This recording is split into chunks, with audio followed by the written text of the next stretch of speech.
I'm Mike. And I'm Kathy Kramer. We've lived here in this house about 30 years and just completed a 10-month remodel where we added a lot of green features. So we've had a remodel in mind for the last really 10 years and finally got a chance to do it in this last year. And we knew we both have worked in the environmental field for many years, and we knew we wanted to make it as green as possible.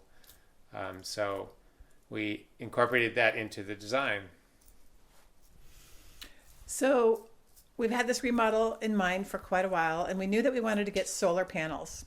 And then Mike went to an electrification expo that was put on by the city of Berkeley and Bayren and a few other organizations. And we really got religion about electrification. And that's what introduced us to the idea of getting the heat pump and the induction stove. Welcome to our house. We thought we'd first show you our heat pump system.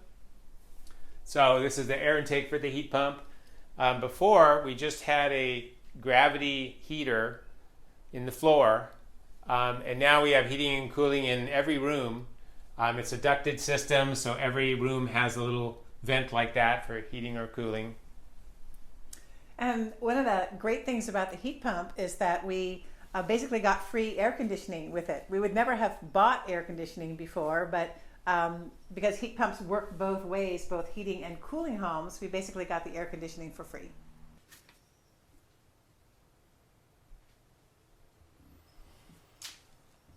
Well, about 2 years ago, Mike went to the Electrification Expo in Berkeley. And when he came home, he told me, Kathy, if you heard what I heard about the adverse air pollution impacts of cooking with gas indoors, you would get the stove out of the house immediately. We had a beautiful Wedgwood stove, and I have to say, I loved my Wedgwood stove. I loved cooking on it, and it was a beautiful device, and I'd cooked many meals on it for 30 years. But I listened to the Brady Seals report and read her report and found out that cooking indoors with gas was one of the most polluting things that happens indoors, and that air pollution levels could reach levels that would be illegal if they were out of doors. So after thinking really hard about it, I decided to let go of the Wedgwood. I have asthma, my husband has asthma, and I didn't feel that it was right to inflict that on our daughter. So we got this GE induction stove. We just moved back home last month, so we've cooked on it for about 6 weeks now. And I have to say, it's a very nice stove. It's not my Wedgwood, but it's easy to operate, and it's easy to clean, and it is, not emitting, nasty gases indoors, and I feel very happy about that decision. All right, well, welcome to our bathroom. So there are a few different green features in the bathroom. One is the electric dryer. We are replacing everything that was gas with electric appliances in this house. And the next thing is the skylight. And we knew that we wanted as many skylights as we could get, and we just love them. They make the house so light and sunny. We don't turn the lights on as often. But because these skylights came with solar powered screens, we were able to get a 26% federal rebate off of both the cost and the installation, which made them less expensive than buying the skylight without the screen. So we got this nice feature, and it also saved us money. The third thing that we got is this Brondell Swash 1000 bidet. I had read about them, and people seemed to love them, and we had a friend of a friend who had one, and she said her only regret was that she had not gotten one earlier. So we got 2 bidets, and I have to say we love them too. You, for one thing, feel fresh as a daisy, but for the other thing, they're apparently much more environmentally sound than using toilet paper. Trees aren't chopped down. They don't have to be pulped. All the water is saved. The chlorine, the transportation, the creation of the packaging. And I read a Scientific American article about the environmental benefits of using bidets instead of toilet paper. And we are big fans. So our bidet is just a bidet seat. It's fitted onto our own regular toilet, and it's just the seat top and a water connection that were added. We did not have to replace the toilet. Before we remodeled, we had a lot of problems with birds hitting our windows and dying. Before we left the house for 10 months during the remodel project, we buried 3 birds in 6 months. And so one of my goals for moving back in was that we stop the bird collisions.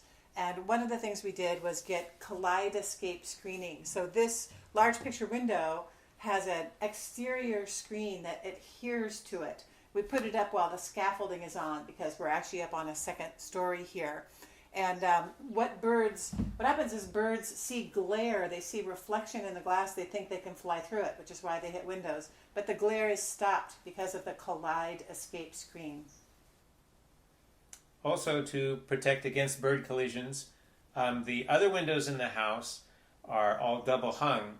And the reason we chose those is double hung windows have exterior screens, so that protects against bird collision.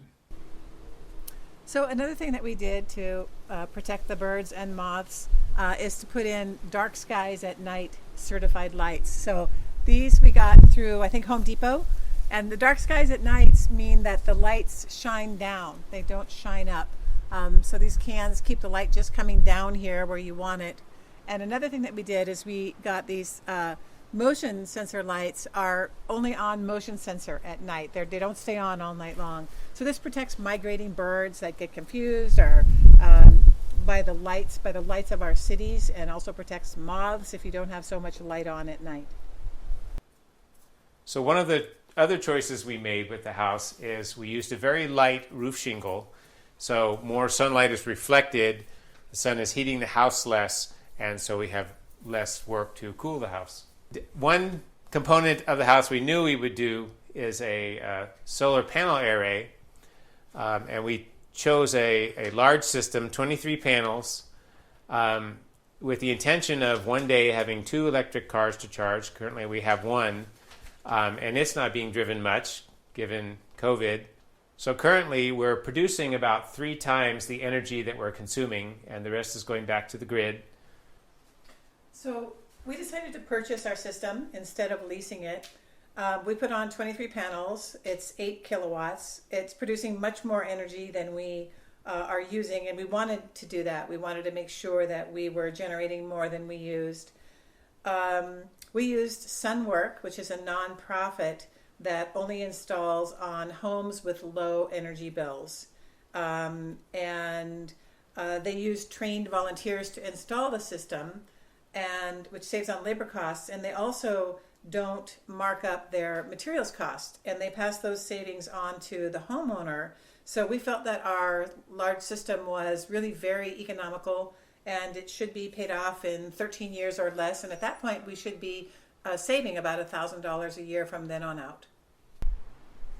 Well, we have a California native plant garden. This garden is about 12 years old. It was designed by 4 Dimensions Landscape Company with help from Kelly Marshall Garden Design. We also have about a dozen different kinds of fruit trees that line the perimeter of the yard. One feature that we especially love is the pond. The moving water in the pond has brought in a number of birds. In fact, before we changed the garden, we didn't see much happening in the backyard, but since we have converted it to a native plant garden, we've seen more than 30 species of birds right here in our little lot in San Pablo. So one thing to consider if you're doing a major remodel or a house construction is the foundation is a major contributor to the carbon footprint of your project. What you can do to mitigate for that somewhat is specify a low carbon concrete mix. We were able to do that with our house with the help of Verdant Structural Engineering in Berkeley. We got our concrete mix from Sugar City and Pinole, and it's a low impact, low carbon concrete mix.